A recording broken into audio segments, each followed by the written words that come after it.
y'all. It says, so I'm lucky. I have a dad, a really cool dad. You know, when you're growing up, your dad knows everything and can fix anything. The only thing different with us is that Dad still does. If I ever have any question or something stumps me, he is the very first person I call. He knows all about computers when he comes to visit. He leaves the computer humming. He fine-tunes it, fixes my glitches, adds cool software, neat links to Stephen Hawking homepage, NASA homepage, art pages, etc. He'll spend one day under the car. What's that drip, Dad?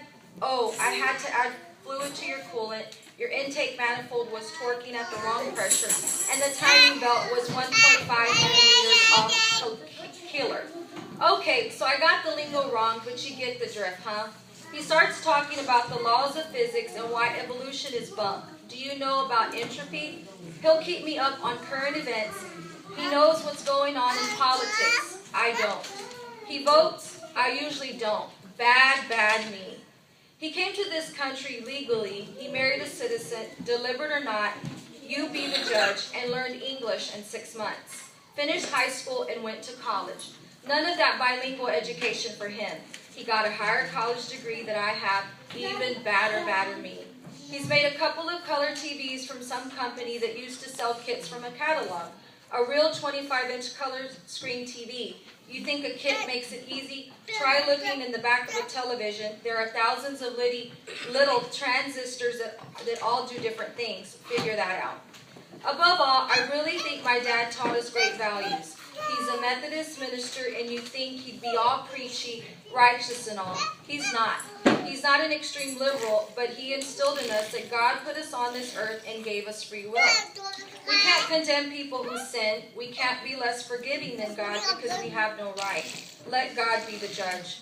He's performed a marriage ceremony where the groom wore shackles and was escorted by his wardens. He held the hand of a dying AIDS patient when no one else would, without gloves, perfectly safe. If someone just got arrested for a disgusting crime, he'd come to the prison and pray for him or her. People come to town and my dad will literally give them the clothes from his closet, food from their pantry. He'll fix things in the church parsonage himself so the church doesn't have to pay workman fees. He's a plumber, carpenter, electrician, you name it. Sure, he's been ripped off, but that's never stopped him. Yet he doesn't even have a house of his own and doesn't make enough money to save for retirement. I wish he had better, you know. I know you'll think that this is Father's Day. She has to embellish and say all that hoo-ha. For those of you who know my dad, you know I didn't exaggerate. He keeps everything running so smoothly that I don't know what any of us are going to do if he's not around anymore. So you guys see why I'm so lucky. Bet you're jealous. And this is from Patty. Patty wrote Yeah, I remember that. in high school. She wrote it in high school? I don't know when. Well, Elvira said it was high school. It's a long time. Very long time ago.